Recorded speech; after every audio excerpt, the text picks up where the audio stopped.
Samantala, automated counting machine roadshow nagsimula na ngayong araw, December 2, sa Pangasinan. Silipin sa report. Nagsimula na ngayong December 2 ang automated counting machine o ACM roadshow sa bansa na layong ipabatid sa bawat botante ang tamang paggamit ng makabagong makina sa pagboto. Ganon din ang karapatan at responsibilidad ng bawat botante.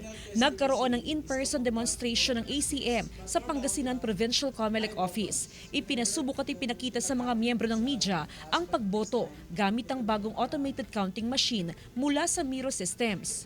Kasama sa demonstrasyon kung anong inaasahang mangyayari kapag ang isang botante ay nag-undervote, overvote, undershading, overshading at stray mark o may mga guhit sa balota. Sa loob ng 60 araw, mag-iikot ang COMELEC sa iba't ibang lugar para sa malawakang information dissemination para maituro sa bawat botante ang wastong paggamit ng ACM.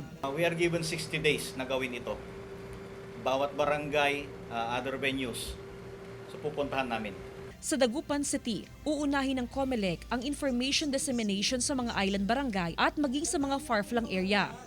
Ang target namin is 100% talaga lahat ng barangays mapuntahan. And on top of that, kayo po na mga election stakeholders like media, PNP, DepEd, PPCRB, and pati yung ating mga first-time voters na nasa senior high school, target din po natin yan.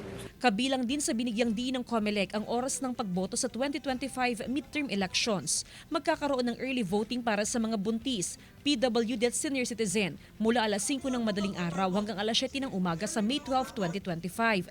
7 a.m. hanggang 7 p.m. naman ang voting hour. Kasama si Daryl Peralta, Jasmine Gabriel Galban, One North Central Luzon.